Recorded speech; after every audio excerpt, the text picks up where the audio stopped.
নমস্কাৰ আপুনি চাই আছে দুপৰৰ শিৰোনাম ষ্টুডিঅত মই জয়ন্ত মাধৱ গোস্বামী আৰু আৰম্ভণিতে গুৰুত্বপূৰ্ণ খবৰ সদৌ অসম ছাত্ৰ সন্থাৰ নতুন দল গঠনৰ প্ৰথমটো খোজ 16 জনীয়া পৰামৰ্শদাতা কমিটি গঠন কৰি দিলে আছু আৰু যুৱ ছাত্ৰ পৰিষদে ৰাজ্যৰ খিলঞ্জীয়া জনসাধাৰণৰ ভৱিষ্যত নিশ্চিত কৰাৰ বাবে দিব পৰামৰ্শ এই কমিটিয়ে যৌথ সংবাদ মেলত আছু আৰু যুৱ ছাত্ৰ পৰিষদৰ ঘোষণা কমিটিৰ উপদেষ্টা হিচাপে থাকিব ডক্টৰ নগেন শইকীয়া ডক্টৰ অৰূপ কুমাৰ দত্ত কমিটিৰ সদস্য হিচাপে থাকিব জাহ্নু বৰুৱা ৰঞ্জিত শেখৰ মুছাহাৰী থাকিব ধীৰেন শইকীয়া আলী হাইদৰ লস্কৰ ৰাণা সাংমাই আবু শাহিদ ৰফিউদ্দিন আহমেদ সঞ্জয় কুমাৰ তাঁতী পৃথ্বীৰাজ ৰাভাকে ধৰি কেইবাগৰাকী বিশিষ্ট ব্যক্তিৰ পৰামৰ্শদাতা কমিটিৰ অন্তৰ্ভুক্ত কৰা হৈছে আগবঢ়াইছো আমি পোনপটীয়া সম্প্ৰচাৰ এই সংবাদ মেলৰ অসমত হয়তো কেইবা হাজাৰ শিল্পী আছে তাৰে কিছু সংখ্যক শিল্পীয়ে এটা বেলেগ ধৰণৰ এটা জীৱন নিৰ্বাহ কৰিছে কিছু সংখ্যক শিল্পীয়ে বেলেগ ধৰণৰ জীৱন নিৰ্বাহ কৰিছে গতিকে সদৌ অসম ছাত্ৰ সন্থাই আমি অসমৰ সকলো শিল্পীকে লৈ পেলাই এটা পৰিকল্পনা যুগুত কৰি আগবাঢ়ি যোৱাৰ কথা আগতেও ভাবিছিলোঁ এতিয়াও ভাবিম গতিকে এই সন্দৰ্ভত সদৌ অসম ছাত্ৰ সন্থাই আমি দৃঢ় কাৰণ ইয়াতে আপোনালোকে যিখন সমিতি আছে তাত চালে দেখিব যে দুগৰাকী অসমৰ নহয় ভাৰতবৰ্ষত খ্যাতি লাভ কৰা দুগৰাকী বিশিষ্ট শিল্পী আছে গতিকে সকলোকে সন্মান দি এখন বিশিষ্ট ব্যক্তিক লৈ কমিটি গঠন কৰা হৈছে তেওঁলোকে অসমৰ সুৰক্ষিত শৈক্ষিক ভৱিষ্যতৰ দিশত ৰাইজ কিদৰে যাব লাগে সেই সন্দৰ্ভত পৰামৰ্শ দিব তো এই বিষয়টো লৈ আজিলৈকে সংবাদমেলখন ইমানতে সমাপ্ত হোৱাৰ ঘোষণা কৰিছোঁ কালি কুন্দৰা ডাঙৰীয়াই কৈছে যে আমাৰ যিটো গ্ৰেণ্ড এলায়েন্স হ'ব কিন্তু তাত আছু নাথাকে আৰু আছু নিজৰ দল এক্সট্ৰাকে ওলাব বুলি কৈছে মই দুটা কথা কৈ দিলোঁ আছু সদায় আছু হৈ থাকিব যুৱ ছাত্ৰ সদায় যুৱ ছাত্ৰ পৰিষদ হৈ থাকিব আমি অৰাজনৈতিক চৰিত্ৰ অক্ষুণ্ণ ৰাখিম আজি শুনক আজি আমি অসম পৰামৰ্শদাতা কমিটি কৰিছোঁ এই বিশিষ্ট নাগৰিকসকলক সন্মান জনাই কৰা হৈছে আমি তেখেতসকলক সন্মান জনাওঁ তেখেতসকলে সময় সাপেক্ষ পৰামৰ্শ দি সময় সাপেক্ষ পদক্ষেপ ল'ব লওকচোন আমি তেখেতসকলক সন্মান জনাওঁতো ধন্যবাদ ধন্যবাদ আপোনালোকে বাহিৰত আহাৰৰ ব্যৱস্থা কৰা হৈছে আপোনালোকে এয়া আছিল আছু আৰু যুৱ ছাত্ৰ পৰিষদৰ যুটীয়া সংবাদ মেল আৰু এই সংবাদ মেলত আমি জনাইছো অসম ছাত্ৰ সন্থাৰ নতুন ৰাজনৈতিক দল গঠনৰ প্ৰথমটো খোজ হিচাপে এখন পৰামৰ্শদাতা কমিটি গঠন কৰা হৈছে আৰু এই পৰামৰ্শদাতা কমিটিখনত কোন কোন থাকিব কোন কোন বিশিষ্ট ব্যক্তি থাকিব কাক লোৱা হৈছে এই কমিটিখনত আমি জনাইছো স্পষ্ট ৰূপত এই মুহূৰ্তত 16 জনীয়া পৰামৰ্শদাতা কমিটি গঠন কৰি দিলে আছু আৰু যুৱ ছাত্ৰ পৰিষদে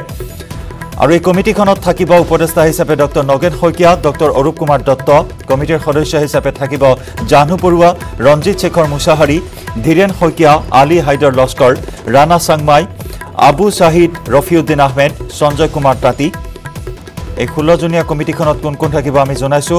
আবু শাহিদ ৰফিউদ্দিন আহমেদ সঞ্জয় কুমাৰ তাঁতী লগতে থাকিব পৃথ্বীৰাজ ৰাভা সুৰজত হুছেইন আহমেদ লস্কৰ প্ৰণৱজ্যোতি শইকীয়া প্ৰদীপ কোঁচ আনহাতে প্ৰাৰম্ভিক কামৰ আহ্বায়ক হিচাপে দায়িত্বভাৰ গ্ৰহণ কৰিব লুৰিণজ্যোতি গগৈ আহ্বায়ক হিচাপে থাকিব ডক্টৰ কৃষ্ণ গোপাল ভট্টাচাৰ্য আৰু বসন্ত ডেকা অসম জাতীয়তাবাদী যুৱ ছাত্ৰ পৰিষদৰ নেতৃত্ব আৰু আছুৰ নেতৃত্বৰ উপস্থিতিত এই সংবাদমেল আৰু এই সংবাদমেলত অসমৰ খিলঞ্জীয়া লোকৰ ভৱিষ্যতৰ সুৰক্ষাৰ বাবে এই পৰামৰ্শদাতা কমিটি গঠন কৰা হৈছে 16 জনীয়া বিশিষ্ট ব্যক্তিক লগত লৈ এই পৰামৰ্শদাতা কমিটি গঠনৰ কথা ঘোষণা কৰা হয় এই সংবাদমেলত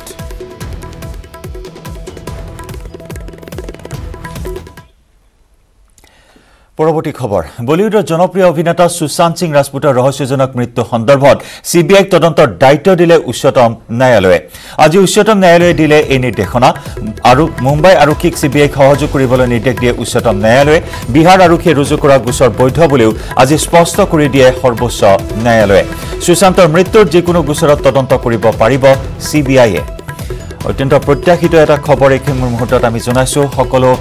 দেশবাসী আজি দৃষ্টি নিবদ্ধ ৰাখিছিল উচ্চতম ন্যায়ালয়ৰ এই ৰায়দানৰ ওপৰত আজিৰ এই শুনানিৰ ওপৰত সুশান্ত সিং ৰাজপুতৰ তদন্তৰ বাবে CBIক দায়িত্বভাৰ অৰ্পণ কৰিব লাগে এই দাবী দীৰ্ঘদিন ধৰি উত্থাপন কৰি আহিছিল বিহাৰৰ মুখ্যমন্ত্ৰী নীতিশ কুমাৰকে ধৰি বিভিন্ন মহলে কিন্তু এই ক্ষেত্ৰত পিছহুঁকা দি আছিল মহাৰাষ্ট্ৰ চৰকাৰ আনহাতে সুশান্ত সিং ৰাজপুতৰ ৰহস্যজনক মৃত্যু সন্দৰ্ভত মুম্বাই আৰক্ষীয়ে ৰহস্যজনক ভূমিকা প্ৰদৰ্শন কৰি আহিছে আৰু তেনেস্থলত বিভিন্ন হেঁচা প্ৰয়োগ কৰা হৈছে CBIক দায়িত্ব অৰ্পণৰ বাবে বিভিন্ন মহলে দাবী উত্থাপন কৰি আহিছে আৰু তেনে সময়তে আজি কেইবাখনো আবেদনৰ শুনানি গ্ৰহণ কৰে সৰ্বোচ্চ ন্যায়ালয়ে আৰু অৱশেষত সুশান্ত সিং ৰাজপুতৰ ৰহস্যজনক মৃত্যুৰ তদন্তৰ দায়িত্ব অৰ্পণৰ কথা আনুষ্ঠানিকভাৱে ঘোষণা কৰে CBIক এই দায়িত্ব অৰ্পণৰ নিৰ্দেশ দিয়ে উচ্চতম ন্যায়ালয়ে আৰু CBIক মুম্বাই আৰক্ষীক সহযোগ কৰিবলৈ আহ্বান জনায় উচ্চতম ন্যায়ালয়ে আনহাতে বিহাৰ আৰক্ষীৰ গোচৰ বৈধ বুলি স্পষ্ট কৰি দিয়ে আজি উচ্চতম ন্যায়ালয়ৰ ৰায়দানত আৰু উচ্চতম ন্যায়ালয়ৰ এই ৰায়দানত সন্তুষ্টি প্ৰকাশ কৰিছে আদৰণি জনাইছে বিহাৰৰ আৰক্ষী সঞ্চালক প্ৰধান গুপ্তেশ্বৰ পাণ্ডে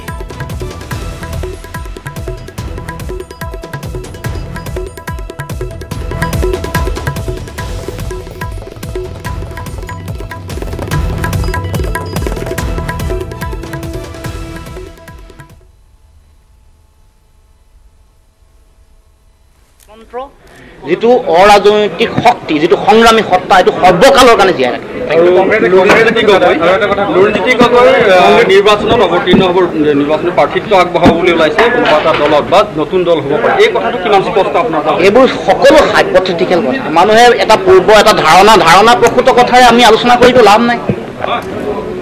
যিবোৰ কথা চলি আছে মই সদৌ অসম ছাত্ৰ সন্থাৰ সাধাৰণ সম্পাদক মোৰ এতিয়া দায়িত্ব কি সদৌ অসম ছাত্ৰ সন্থাক শক্তিশালী আৰু গতিশীল ৰূপত আগবঢ়াই লৈ যোৱা জাতীয় জীৱনৰ সংকটৰ কালত জাতীয় জীৱনক শক্তিশালী ৰূপত আগবঢ়াই লৈ যোৱা মোৰ প্ৰাথমিক দায়িত্ব গতিকে এইবোৰ কথা কিছুমান মানুহে মানক বিভ্ৰান্তি সৃষ্টি কৰিবৰ কাৰণে এটা কল্পনাপ্ৰসূত চিন্তাপ্ৰসূত কথাৰে সমাজক বিভ্ৰান্ত কৰিব খুজিছে ছাত্ৰ সন্থাক আঁচুৰ লগাব খুজিছে কিন্তু চক ছাত্ৰ সন্থাৰ দীঘলীয়া জন্মকালৰ পৰা বহু এনেকুৱা ঘটনা ঘটিল ঘাত প্ৰতিঘাত আহিল বহু ব্যক্তিয়ে ছাত্ৰ সন্থাক বেলেগ বেলেগ ৰূপত লৈ যাবৰ কাৰণে চেষ্টা কৰিছে কিন্তু কেতিয়াও ছাত্ৰ সন্থা অবৰ অচৰ দৃঢ় প্ৰতিজ্ঞ আৰু নিজৰ মূল লক্ষ্যক লৈ সদায় ছাত্ৰ সন্থাই অগ্ৰসৰ হয় এটাও থাকিব উল্লেখ কৰিছে যে কংগ্ৰেছৰ যিহেতু নিৰ্বাচন আহি আছে কংগ্ৰেছৰ নিৰ্বাচনত কা আন্দোলন মূল ইছ্যু নাথাকে গতিকে যিহেতু তেওঁলোকে কা আন্দোলন কৰিছিল তেওঁলোকক যথেষ্ট সঁহাৰি প্ৰদান কৰিছে মইতো কংগ্ৰেছৰ কোনো সভাপতি নহয় সম্পাদক নহয় মোক এইবোৰ প্ৰশ্ন সোধাৰ কোনো যুক্তিযুক্ততা নাই গতিকে তেওঁলোকক সুধিব পাৰিব তেওঁলোকে যিবোৰ কথা কৈ আছে সেইবোৰ তেওঁলোকৰ ৰাজনৈতিক কথা বতৰা ছাত্ৰ সন্থাৰ স্বতন্ত্ৰ যিটো সত্তা যিটো অৰাজনৈতিক স্বতন্ত্ৰ সত্তা সেইটো সৰ্বকালৰ কাৰণে জীয়াই থাকিব ইয়াত কোনো ব্যক্তিৰ অপপ্ৰচাৰে কোনো ব্যক্তিৰ মিছা প্ৰচাৰে এই গোটেই কথা বতৰাটো কেতিয়াও ছাত্ৰ সন্থাৰ সত্তাটোক কেতিয়াও বিঘ্নিত কৰিব নোৱাৰে এইটো স্পষ্ট নিৰ্বাচনৰ পিছলৈকে লুৰিণজ্যোতি গগৈ আছুৰ প্লেটফৰ্মত থাকিব নে সম্পাদক হৈ থাকিব বা আছুৰ সদস্য হৈ থাকিব সেইটো চক সংগঠনৰ কথাটো আপুনি কেতিয়াও ব্যক্তিগতভাৱে সিদ্ধান্ত ল'ব নোৱাৰে এইটো কালেক্টিভ ডিচিশ্যন মই যিবোৰ কথা আজি ইয়াত কৈছোঁ সংগঠনৰ মই ইয়াত লিখাই আছে কাৰ্যনিৰ্বাহক সমিতি আৰু ইয়াৰ যি প্ৰতিনিধি সভাই দিয়া পৰামৰ্শৰ সিদ্ধান্ত গতিকে ছাত্ৰ সন্থাৰ মজিয়াত ব্যক্তিগত কথা কেতিয়াও থাকিব নোৱাৰে কালেক্টিভ সিদ্ধান্ত লৈ আগবাঢ়ে কালেক্টিভ সিদ্ধান্ত লৈ পৰৱৰ্তী দিনত আগবাঢ়িব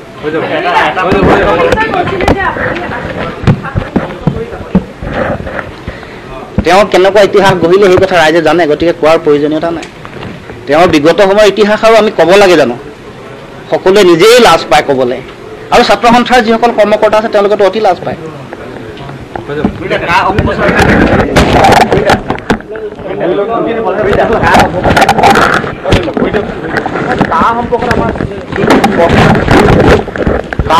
অসমৰ সমাজ জীৱনৰ ভাষা সংস্কৃতি সামাজিক ৰাজনৈতিক অৰ্থনৈতিক সকলো ভৱিষ্যত ধ্বংসৰ কাৰণে অতি বলপূৰ্বকভাৱে স্বৈৰতান্ত্ৰিকভাৱে প্ৰয়োগ কৰা হৈছে অসমৰ জনগণৰ গণতান্ত্ৰিক যিটো কণ্ঠ সেই কণ্ঠক সম্পূৰ্ণৰূপে ভৰিৰে মোহাৰি একপক্ষীয়ভাৱে কাৰণ বিদেশী নাগৰিকৰ সমস্যাৰ পটভূমি ভাৰতবৰ্ষৰ আন প্ৰান্তৰ লগত আমাৰ একে নহয় এই কথা বাৰে বাৰে কৈ অহা হৈছে গতিকে কা আন্দোলনৰ গণসংগ্ৰামৰ শ্বহীদৰ ত্যাগ গণসংগ্ৰাম এইটো কেতিয়াও কোনোৱে ইয়াক কেতিয়াও মানে বিচলিত কৰিব নোৱাৰে ইয়াক অপপ্ৰচাৰ কৰি এই গণসংগ্ৰামৰ যিটো ধাৰা যিটো শক্তি ইয়াক কেতিয়াও বিভ্ৰান্ত কৰিব নোৱাৰি। অভিনেতা অভিনেত্ৰী কিন্তু এতিয়া আন্দোলন কৰা সময়ৰ পৰা কিন্তু আঁতৰি আছে। তেওঁলোকে এটা আন্দোলন কৰিছিলে অভিনেতা অভিনেত্ৰী, এতিয়া কিন্তু তেওঁলোকে ভুল হৈছিল, মানসিকভাৱে তেওঁলোকক কিবা কৰিছিলে, এনেকুৱা ধৰণৰ মন্তব্য কৰি ওলাই আহিছে। বিদ্যাসাগৰ, যতীন বৰা, বহু অভিনেতা অভিনেত্ৰী ওলাই আহিছে। এসময়ত কিন্তু আন্দোলনৰ লগত জড়িত হৈ আছিলে। সিদ্ধান্ত ভুল আছিল নে কিবা ভুল বুজি আহিছে, কেনেকুৱা ধৰণৰ? এটা কথা মনত ৰাখিব যে আন্দোলনৰ প্ৰাসংগিকতা এইটো এটা অসমৰ জনগণে উপলব্ধি কৰিছে আৰু সেইকাৰণে 5জনতকৈ বেছি মানুহ শ্বহীদ বৰণ কৰিছে। চৰকাৰৰ পুলিচৰ তেওঁলোকৰ লাঠি পিঠিৰ ওপৰত কোব পৰিছে, এইবোৰ ঘটনা ঘটিছে। আৰু আন্দোলনৰ যিটো যুক্তিযুক্ততা যে আমাৰ ভাষা, আমাৰ সংস্কৃতি, আমাৰ ৰাজনৈতিক সামাজিক সকলো অধিকাৰ ধ্বংস কৰাৰ যিটো ষড়যন্ত্ৰ, এই ষড়যন্ত্ৰটো স্পষ্ট সঁচা। 71 চনলৈকে বিদেশী পূজা গ্ৰহণ কৰিছোঁ, 71 পিছত বিদেশী পূজা আমি গ্ৰহণ কৰিব নোৱাৰোঁ, এইবোৰ যুক্তিপূৰ্ণ। বিদেশীক হিন্দু মুছলমানৰ নামত ভাগ ভাগ কৰিব নোৱাৰে, এইবোৰ কথা মিছা নেকি? ভাৰতবৰ্ষৰ সংবিধান এটা ধৰ্ম নিৰপেক্ষ চৰিত্ৰ আধাৰত প্ৰতিষ্ঠিত এখন সংবিধান। গতিকে এই কথাবোৰ সঁচা, এই কথাবোৰ কোনে মিছা বুলি ক'ব পাৰে? মই এতিয়া কেতিয়া বিশ্বাস নকৰোঁ। লুৰিণজ্যোতি গগৈ হিচাপে যতীন বৰাৰ ক্ষেত্ৰত আপুনি কি মন্তব্য প্ৰদান কৰিছে? মই এই কথাই বাৰে বাৰে কৈ আহিছোঁ। চব আন্দোলনৰ যিবোৰ কথা মই এতিয়া আগতে ক'লোঁ, বাৰে বাৰে কৈছোঁ যে গোটেই বিষয়টোৰ ওপৰত আমি কোৱা কথাবোৰ সকলো স্পষ্ট, যুক্তিপূৰ্ণ, ভাৰতবৰ্ষৰ সংবিধানৰ গণ্ডিৰ ভিতৰত থকা কথা। ভাৰতবৰ্ষৰ সংবিধানে কৈছে যে ধৰ্মৰ ভিত্তিত নাগৰিকত্ব বিভাজন হ'ব নোৱাৰে, ধৰ্মৰ ভিত্তিত নাগৰিকত্ব দিয়াটো কোনো কাৰণতে হ'ব নোৱাৰে। 71 চনলৈকে বিদেশী পূজা আমি গ্ৰহণ কৰিছোঁ আৰু বিদেশী পূজা কোনো কাৰণত গ্ৰহণ কৰিব নোৱাৰোঁ, এইটো স্পষ্ট কথা। গতিকে বিদেশী নাগৰিকক হিন্দু মুছলমানৰ নামত ভাগ ভাগ কৰিব নোৱাৰে, এইবোৰ কথা স্পষ্ট। আৰু গণসংগ্ৰামত 5গৰাকী শ্বহীদ আৰু হাজাৰ বিজাৰ মানুহৰ জীৱনৰ ত্যাগ কেতিয়াও অথলে যাব নোৱাৰে, এইটো কথা স্পষ্ট।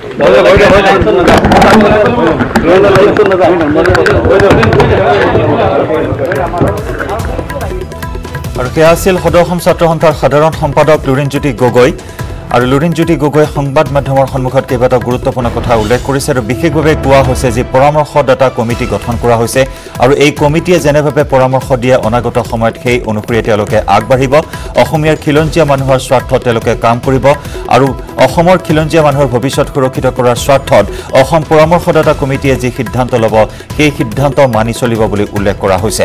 লগতে শেহতীয়াকৈ যি মুখচুপতি আৰম্ভ হৈছে অসমৰ ৰাজনৈতিক প্ৰেক্ষাপটত সেই সন্দৰ্ভত প্ৰতিক্ৰিয়া প্ৰকাশ কৰিছে। যতীন বৰাৰ পুনৰ বিজেপি গমনৰ প্ৰসংগক লৈ প্ৰতিক্ৰিয়া প্ৰকাশ কৰিছে আৰু তেনে সময়তে দেখিবলৈ পোৱা হৈছে আজি আছু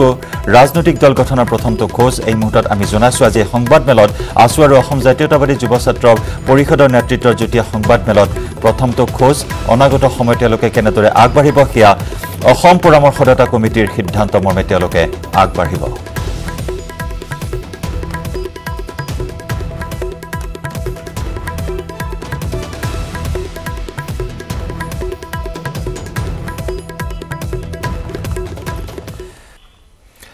দুপৰীয়া শিৰোনামত ইতিমধ্যে আমি জনাইছোঁ যে বহু প্ৰত্যাশিত এটি খবৰ সুশান্ত সিং ৰাজপুতৰ মৃত্যুৰ তদন্তৰ দায়িত্ব CBIক অৰ্পণ কৰিবলৈ নিৰ্দেশ দিলে আজি উচ্চতম ন্যায়ালয়ে। কেইবাখনো আবেদনৰ শুনানি গ্ৰহণ কৰি গুৰুত্বপূৰ্ণ নিৰ্দেশনা দেশৰ সৰ্বোচ্চ ন্যায়ালয়ৰ।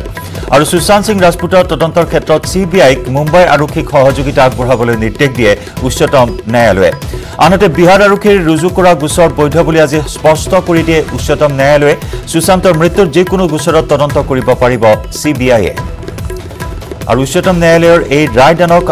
আদৰণি জনাইছে, সন্তুষ্টি প্ৰকাশ কৰিছে বিহাৰৰ আৰক্ষী সঞ্চালক প্ৰধান গুপ্তেশ্বৰ পাণ্ডে। मैं बहुत खुश हूँ, ये अन्याय के विरुद्ध न्याय की जीत है। ये 130 करोड़ भारतीयों के भावनाओं की जीत है। और मैं ये बता देता हूँ, माननीय सर्वोच्च न्यायालय ने जो ये फैसला दिया है उससे 130 करोड़ देश की जनता के दिल में माननीय सर्वोच्च न्यायालय के लिए जो आस्था पहले से थी वो और ज्यादा दृढ़ हुई है। लोकतंत्र में विश्वास दृढ़ हुआ है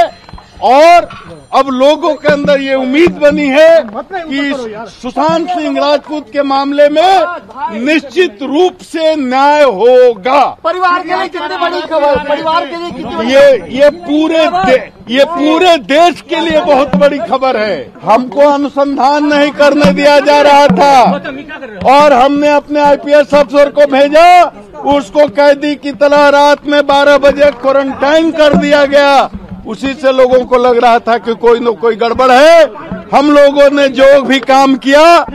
कानूनी रूप से, संवैधानिक रूप से सही काम किया।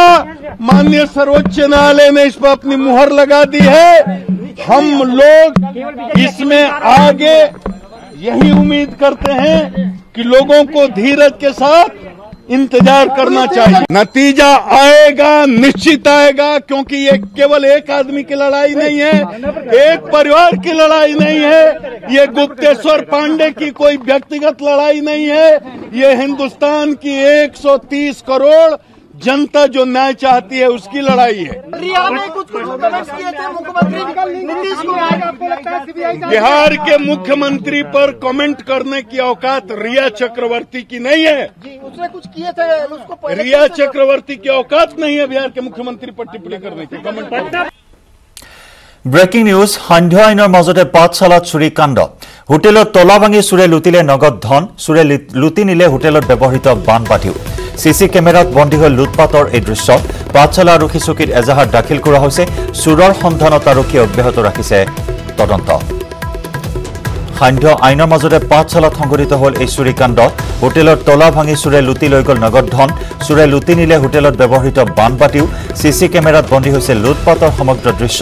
আৰু পাঠশালা আৰক্ষী চকীত এজাহাৰ দাখিল কৰা হৈছে আৰু সিসি কেমেৰাৰ ফুটেজৰ ভিত্তিত বৰ্তমান আৰক্ষীয়ে তদন্ত অব্যাহত ৰাখিছে যদিও চোৰৰ কোনো সংসূত্ৰ এই পৰ্যন্ত আৰক্ষীয়ে লাভ কৰিবলৈ সক্ষম হোৱা নাই। আমি দেখুৱাইছো সিসি কেমেৰাত বন্দী হোৱা এই দৃশ্য।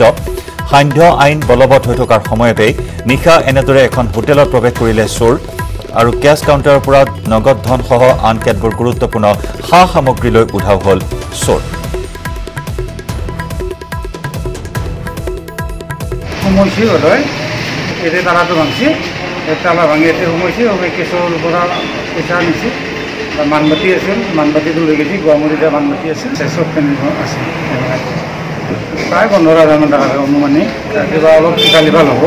হিচাপ নাই, সেইবিলাক হ'ল আৰু মানবাতি এটা আছিল কেৱল সেইখিনি আছিল। কি আছিলে? গুৱাহাটী চব গুটি লৈ গৈছে, চব গুটি আৰু বাতিটো লৈ গৈছে আচলতে, বাতিটো টকাখিনি লৈ গৈছে। গুৱাহাটী মহানগৰীত কোভিডৰ প্ৰটকল ভংগ। সামাজিক দূৰত্ব নামানি আধাৰ কেন্দ্ৰত ব্যাপক ভিৰ। লাচিত নগৰস্থিত আধাৰ সেৱা কেন্দ্ৰ দেখিবলৈ পোৱা হ'ল আজি এক অভাৱনীয় ভিৰ। আধাৰ কাৰ্ড বনাবলৈ আহি ভিৰ কৰিলেহি লোকসকলে। বকো, ছয়গাঁও, গুৰেশ্বৰ আদি বিভিন্ন প্ৰান্তৰ পৰা আহিছে লোকসকল। কৰোনা সংক্ৰমণক নেওচি দলে বলে ওলাই আহিল সকলো লোক। জনসমুদ্ৰৰ সৃষ্টি হ'ল আধাৰ সেৱা কেন্দ্ৰত লাচিত নগৰত। দলে বলে একাংশ লোক ওলাই আহিল। তেওঁলোকক কোৱা হৈছে 25 আগষ্টৰ ভিতৰত আধাৰ কাৰ্ড বনাবলৈ আৰু যাৰ বাবে বিভিন্ন আঁচনিৰ হিতাধিকাৰীসকলে হেতা ওপৰা লগালে আহি আজি আধাৰ সেৱা কেন্দ্ৰত। আৰু বিশেষভাৱে মন কৰিবলগীয়া বিষয় যে কোভিড প্ৰটকল সম্পূৰ্ণৰূপে উলংঘা কৰা হ'ল। সামাজিক দূৰত্বৰ সকলো বিধি উলংঘা কৰা হ'ল। 50ৰ পৰা 60 ঊৰ্ধৰ পুৰুষ মহিলাসকলে ভিৰ কৰিলেহি আজি আধাৰ সেৱা কেন্দ্ৰত। ব্যাপক খামখেয়ালি, ব্যাপক বেমেজালিপূৰ্ণ এক পৰিস্থিতিৰ সৃষ্টি হ'ল। অভাৱনীয় ভিৰ, মেলা সদৃশ পৰিস্থিতিৰ সৃষ্টি হ'ল লাচিত নগৰস্থিত আধাৰ সেৱা কেন্দ্ৰত।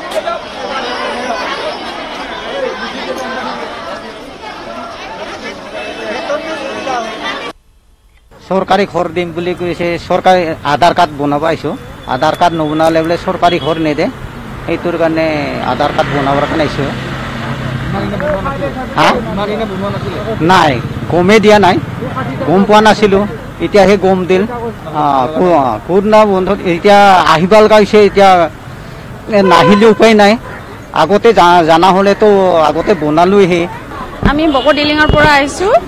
এবছৰ আমি ইয়াতে আধাৰ কাৰ্ডৰ কাৰণে আহিছোঁ। আধাৰ কাৰ্ডটো তাৰমানে ঘৰৰ লিষ্টত যাৰ যাৰ নামাইছে সেইবিলাকৰ তাৰমানে আধাৰ কাৰ্ড নহ'লে তাৰমানে চৰকাৰে ঘৰ নিদিয়ে। সেইটো কাৰণে তাৰমানে আধাৰ কাৰ্ড বনাবৰ কাৰণে আমাক পঠাই দিছে এতিয়া। কৰোণাটোতো হৈ আছে ছাৰ, আমি ভয় কৰিলেও উপায়ে নাই, তাৰমানে ঘৰ যে নাপাম আমি, সেইটোৰ কাৰণে আৰু আধাৰ কাৰ্ডৰ কাৰণে দৰকাৰত আহিছোঁ। আৰু সেইটো আমি গম নাপাওঁ কেতিয়া ঘৰ দিব। তাৰমানে এতিয়া তাৰমানে যাৰ যাৰ নামত ঘৰৰ লিষ্টত নাম আহিছে সেইবিলাকৰ কিছুমানৰ নাই নহয় আধাৰ কাৰ্ড, বনোৱাই নহ'ল আমাৰ আগতে। বহুত দিনৰ পৰাই আশা লৈ আছোঁ, বহুত ঠাইত গ'লোঁ, বনাব পৰা নাই। সেই গতিকে আজি ঘৰৰ ওচৰৰ মানুহ এজনীয়ে ক'লে যে ইয়াতে বনাব পাৰি, সেই হিচাপে আহিলোঁ। না আমিতো লাইনত ফাকে ফাকে আছোঁ, আমি বুজি পাওঁ সেইবিলাক কথা। সামাজিক দূৰত্ব নাই কোনো ধৰণৰ এতিয়া যদি কৰোনা সংক্ৰমণ হৈ আছে ভয় লগা নাই নে আপোনালোকৰ ভয় লগেছে ভয় লাগিছে তথাপি আহিব লগা হৈছে দৰকাৰ লাগে বুলি যে কিবা এতিয়া বোলে ID নম্বৰৰ কাৰণে আধাৰ কাৰ্ড লাগে বুলি কৈছে তাৰ কাৰণে আমি আহা গৈছে এতিয়া চৰকাৰে কিবা সুবিধা দিয়া কথা কৈছে নেকি হয় এতিয়া চৰকাৰীৰ ঘৰ এইটো দিম বুলি কোৱা কাৰণে আমি আহা গৈছে এতিয়া পাইছা বকৰ পৰা আহিছো আধাৰ বনাব আহিলে আধাৰ কাৰ্ড বনাব আহিছো এতিয়া বোলে লগাইছে আধাৰ কাৰ্ড সেইটাৰ কাৰণে কিবা সুবিধা দিব বুলি কৈছে কৈছে চৰকাৰৰ ফালৰ পৰা খৰ অহা কথা কৈছে কি দিব বুলি কৈছে খৰ দিম বুলি কৈছে খৰ দিয়াৰ কাৰণে আহিছে আধাৰ বনাব ক'ৰ পৰা আহিছে আপুনি ক'ৰ পৰা আহিছে ভয় লগা নাই নে আপোনালোকৰ এই কোভিড হৈছে আপোনালোকৰ যিহেতু 60 বছৰ ওপৰ বয়স লগা নাই বা ভয় লগা নাই ভয় লাগাই নাই মানে উৎসৱহে আছে এটা মানুহ দেখা পাই ইমান দিন বনোৱা নাই মানে সেনেকুৱা নাই ভাবছিলো আৰু নালাগিবই নেকি আমি আৰু খেতি কৰি খোৱা মানুহ বুলি কিনে সেনেকে থাকিলো আৰু খেতি কৰি খোৱাৰ কাৰণে বোলো নালাগিবই নেকি এতিয়া দেখোন কয় আৰু সকলোকে লাগব বুলি কিনে সেইকাৰণে আহিলো কাৰ্বি আংলঙৰ ডকমকাত বনৰীয়া হাতীৰ উপদ্ৰৱ ডকমকাৰ ৰাছিংজা আকলামৰ সমীপৰ দুখন গাঁও ক্ৰমে বীৰেন ইংটি গাঁও আৰু সঞ্জিত ইংটি গাঁৱত খাদ্যৰ সন্ধানত ওলাই অহা এটা বন্যহস্তীৰ জাকে চলালে তাণ্ডৱ লীলা নিশা প্ৰায় 11 বজাত বনৰীয়া হাতীৰ জাকটো গাঁও দুখনত প্ৰৱেশ কৰি এক আতংকময় পৰিৱেশৰ সৃষ্টি কৰে হাতীৰ জাকটোৱে বীৰেন ইংটি গাঁৱৰ নিবাসী হাৰসিং তেৰেঙৰ বাসগৃহত আক্ৰমণ কৰি ঘৰ দুৱাৰ ভাঙি লণ্ডভণ্ড কৰাৰ লগতে ব্যাপক ক্ষয়ক্ষতি কৰে ইপিনে সঞ্জিক ইংটি গাঁৱৰ নিবাসী জুমিত ইংটিৰ ঘৰৰ ধানৰ ভঁৰালতো আক্ৰমণ চলাই হাতীৰ জাকটোৱে হাতীৰ উপদ্ৰৱৰ পিছতে কাৰ্বি আংলং স্বায়ত্তশাসিত পৰিষদ মহামায়া পৰিষদীয় সমষ্টিৰ MAC তথা পৰিষদৰ কাৰ্যবাহী সদস্য লুনচিং তেৰঙৰ নিৰ্দেশ অনুসৰি কাৰ্বি পৰিষদৰ মহামায়া পৰিষদীয় সমষ্টিৰ গাঁও উন্নয়ন সমিতিৰ অধ্যক্ষ অৰ্চন ৰংপি ডকমকা নগৰ সমিতিৰ অধ্যক্ষ বীৰেন তেৰণ প্ৰমুখে বিজেপি দলৰ নেতা কৰ্মীসকল গাঁও দুখনত উপস্থিত হৈ পৰিস্থিতিৰ বুজ লয় আৰু ভুক্তভোগী পৰিয়ালক আৰ্থিক সাহায্য প্ৰদানৰ ব্যৱস্থা কৰে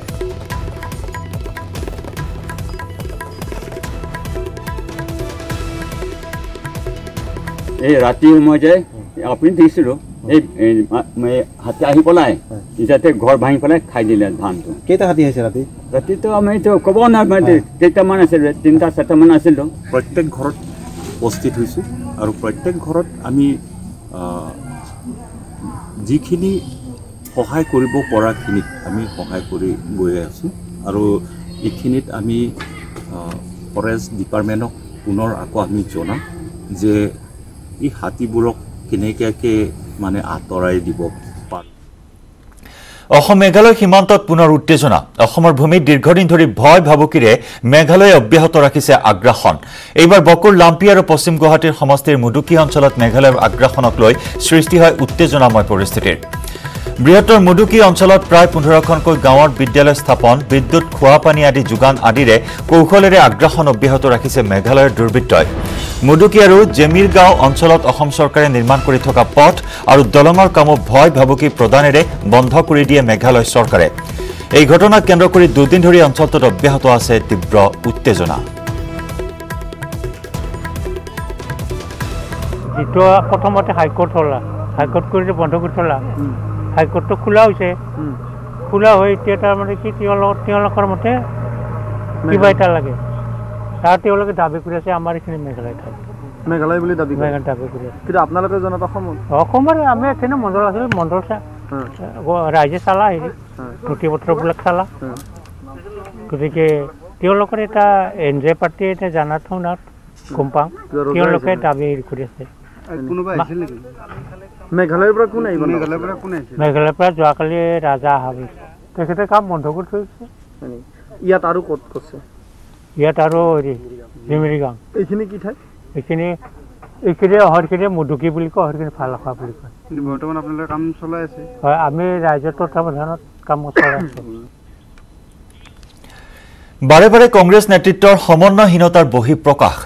আসুৰ নতুনকৈ গঠন হ'বলগীয়া দলৰ সৈতে মিত্ৰতাক লৈ মতান্তৰ তৰুণ গগৈ আৰু দেৱব্ৰত শইকীয়াৰ প্ৰাক্তন মুখ্যমন্ত্ৰী তৰুণ গগৈয়ে মঙলবাৰে কৈছিল যে আসুৱে যদি কংগ্ৰেছৰে মিত্ৰতা নকৰে কথা নাই কাৰণ আসুৱে বিজেপিৰ বিৰুদ্ধে খেলিব কিন্তু তৰুণ গগৈৰ বক্তব্য কাৰ্যত নচ্ছাত কৰি আজি বিৰোধী দলপতি দেৱব্ৰত শইকীয়াই কয় যে তৰুণ গগৈৰ বক্তব্য দলীয় বক্তব্য নহয় আমি বিজেপিক পৰাভূত কৰিবলৈ হ'লে আমি মহাজোঁট যেটো আমি কয় গ্ৰেণ্ড এলায়েন্স আমি সেইটো কৰিবৰ কাৰণে আজি যেটো কোৰ কমিটিয়ে তেওঁলোকে সভাপতি ডাঙৰীয়া AYDFৰ থাকাটো নাই বুলি মই কোৱা নাই তাত থাকিব বুলি এতিয়ালৈকেতো আজি